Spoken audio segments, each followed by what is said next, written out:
Shotgun sights and optics. Dudes, we're going to talk about it today on the channel because it has come to my attention through comments I've seen on my YouTube and my TikTok, and also videos I've seen, that there's a lot of guys out there that are big into firearms. They've got a number of ARs, a number of different rifle platforms and handguns. They go to the range regularly, but they don't own a shotgun. And they're either interested in purchasing one or they're completely ignorant about how useful a shotgun can be.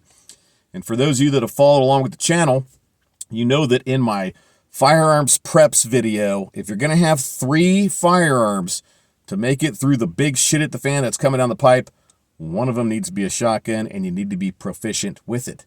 Now, is that what I'd bug out with if I had to bug out? No, I'm not bringing a shotgun for a number of reasons. But being prepared and intelligent, I have shotguns and I'm good with them, and you should be too. There's also a lot of gun tubers out there that absolutely don't know shit about shotguns and have made some pretty offensive, if not ignorant, comments about them. And anyone that really knows dick at all knows that a shotgun is a very, very serious tool and a very, very multi-purpose tool. The most multi-purpose firearm out there. So for those of you that don't have your heads up your asses and are interested in getting your first shotgun, the goal of this video today is to help kind of break it down and narrow it down. Like, what is the intended use of your shotgun and what kind of sights and optics are going to work for you to help get that job done? And what I'm going to do is I'm going to group shotguns into 3 categories. One is tactical shotguns. The second one is going to be a multi-purpose shotgun, and I feel like a lot of home defense shotguns, the way they're set up, are going to fall into one of these 2 categories. They're either going to be a little more on the tactical side, or they're going to be a little more towards the multi-purpose side. And then the last category is going to be hunting shotguns. So let's kick it right off, pimps. If you're looking at purchasing a tactical shotgun today, normally what they're going to come with is either ghost ring sights or open sights. Now, there seems to be a big fad when it comes to ghost ring sights these days. Why? Why? I'm confused as to why. Honestly, I think it's because the name sounds cool and manufacturers can charge more for slapping them on a shotgun. If you go back 25 years and you look at tactical shotguns, the majority of them were going to come with open sights, not ghost ring sights. And open sights have a little bit of an advantage in a spot over ghost ring sights, and kind of vice versa. So let's talk about it real quick. Open sights, what I want you to do is think about just the standard stock sights that you get on a Glock handgun. You got your rear sights and your front sight, and you're going to put your front sight post right between the 2 rear posts, level them off, and pow, you go bang. Open sights on a shotgun don't obstruct your vision all that much. They do make you go through the extra step of making sure everything's lined up, unlike a bead on the front, okay? And we'll get into that later.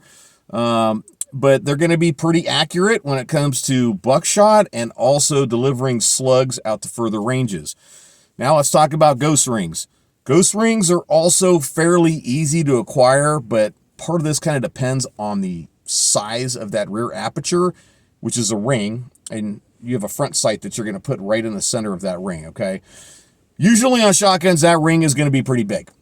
Now, ghost ring sights, I love them. I have them on a number of my rifles, and they're very accurate and not difficult to acquire compared to some other types of sights out there. But how much accuracy do you need in a shotgun? Well, if you're shooting slugs at extended ranges, and I mean extended by, like, we're talking 100 yards. Honestly speaking, with open sights, ghost ring sights, 100 yards, maybe 150 if you're good, is really going to be the maximum effective range for a shotgun slug. But if fishing in the field, there's a guy on YouTube that rings a 3-foot gong at 400 yards with slugs. Right, guys, but it's a 3-foot gong for one, and the dude has probably sent hundreds, if not thousands, of slugs downrange from that exact spot to that exact spot a lot of times, right? And if you have open sights and ghost ring sights and you want to ring a 3-foot gong at 400 yards with slugs, you'll be able to do it with enough practice. But it's really not a requirement of a tactical shotgun, right? It's completely outside of what we're looking at. Now, open sights and ghost ring sights, they're also going to be just fine when it comes to using double-aught buckshot on two-legged critters at closer ranges. But what's going to be better than those? You guessed it, reflex sights and red dots. And a lot of these modern tactical shotguns are going to come either with a drilled-in tapped receiver or a Picatinny rail on top of it, so they're set up and ready to go. All you got to do is slap on that red dot or that reflex, zero it, and you're in business. And to be honest, guys, I would highly recommend that for any tactical shotgun. Spend the extra ducats, man, because you're going to be able to acquire that target much faster than you will having to line up two sights. It's also going to help you a little bit more in low light conditions, and it's cooler. Does that really matter, though? No, it doesn't. But since we're interested in being effective, the other two reasons are plenty of reasons to slap a reflex or a red dot on your shotgun. Let's get into multi-purpose shotguns. So a multi-purpose shotgun is one that's going to play both roles, right? You want to be able to use it for self-defense, and you also want to be able to use it to hunt. Now, here are my own personal thoughts on it. Guys, comments down below if you don't agree. Let's hear your opinions. Let's make it a conversation. But here's where I'm at, guys. On a multi-purpose shotgun, I prefer a bead out front and possibly a reflex sight or a red dot mounted on top of the receiver. Now, let me break it down why. Let's say I don't have a reflex and I don't have a red dot. That bead right there is going to work just fine for putting double-aught buckshot on two-legged predators out to 40 yards and beyond. 40 yards is really beyond the maximum effective range if you're worried about collateral damage. If you're not, though, I think you could push it out to 60 and expect to still see some hits per shot shell you're firing down range if you had to, but really at that kind of range, you want to be using slugs. And with a bead sight, you can put slugs on a silhouette at 60 yards. You can still get it done, no problem. And a beaded front sight is awesome for hunting small game or birds, okay? All the way up to geese. And I'm going to get into that when I start talking about hunting shotguns. But if you want to have a shotgun that sits behind your bedroom door loaded with double-aught buckshot in case you have to deal with bad guys, and at the same time you can just unload it, load it with birdshot, and go outside and hunt, a beaded front sight is what you want to have on that shotgun. Now, I don't feel like there's anything wrong with mounting a reflex or a red dot to the top of the receiver, but these are not going to be so great for hunting small animals and birds that are moving rapidly that you have to lead by a foot or more, depending on the range, the shot shells, and what kind of choke you got on your shotgun. So really, a bead is probably where it's at, and since this is a multi-purpose shotgun, guys, as a matter of fact, I am taking an old 870 hunting shotgun. I'm going to be turning it into a multi-purpose gun. It's going to end up on this video, so make sure you subscribe if you're interested in seeing that. And on my build, I'm planning on slapping a Excess Sights Trijicon bead on the front. That way I've got that little extra edge at night just in case I need it. Let's talk about hunting shotguns. Really what you're looking at over here is two different kinds of setups. That's normally what you're going to see, although you can see shotguns with open sights as well. So really you're going to see either smoothbore shotguns or shotguns with rifled barrels. Smoothbore shotguns largely are going to come with just a beaded front sight post. Dudes, fiber optics, they have fiber optic front sights out there. I'm really not all that fond of them though because they're not that durable. I prefer to just have a golden bead out front, especially in the daytime, man. It's going to catch that light and it's like just shining right there. Just boop, you know, easy to see, easy to acquire, and it's not going to break on you. And here's where bead sights really win, because I didn't get into this when talking about multi-purpose shotguns. When you pull that shotgun up and put it in your shoulder and you're looking down that barrel and acquiring that bead, you don't have anything obstructing your vision with the exception of the receiver and possibly part of the barrel. And you really shouldn't be seeing the barrel. You should be seeing right along the top of the receiver. The barrel should disappear and you should see that beaded front sight out there. That's what you're looking for with your sight picture on a bead.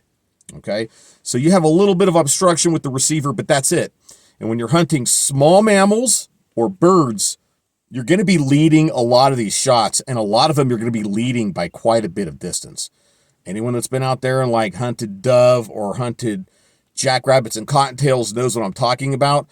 These little critters are like running all over the damn place, and you got to be able to lead them at the right time or not. Like if they're going straight away from you, there's no leading, right? But if they're going sideways at a high rate of speed, you're actually aiming in front of that animal, either at the nose or further ahead, depending on how far out they are. And it's really getting out there and doing it that's going to teach you that.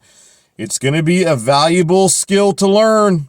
I'm telling y'all, learn that shit now before it all falls apart, because you do not want to be out there and shit the fan trying to teach yourself this. But that's where that bead is awesome, guys. And the same thing when it comes down to self-defense. At closer ranges, it's very easy to acquire that bead and get a shot on target very quick with buckshot. Let's talk about slug barrels. A lot of slug barrels are going to come with open sights literally mounted on the barrel. And that's going to do just fine, in my opinion, out to 100 yards with slugs, if you can do your part. But a lot of people are going to want to mount a scope above the receiver. And then this is really the only situation where mounting a magnified optic on a shotgun matters. And how much magnification do you need, guys? You really don't need very much. We're talking a 3x or a 4x scope is really all you need because of the limited effective range of a shotgun. Some people might disagree with me. They might want something a little bit, bigger than that. But your goal isn't to take shots on deer with slugs at 200 yards. Your goal is to take shots on deer with slugs at 50 yards. That's what you need to be shooting for. You need to be working on your stalking skills, working on getting as close to that animal as you possibly can so you can make a good hit and a good clean kill. That's what you're going for. If you want to shoot deer at 200 yards, use a rifle. I think that breaks it down, guys. Comments down below. Please help us out. The algorithm is kind of hurting us. I don't think this platform really likes my content all that much. So any help you can give us, much appreciated. Like it.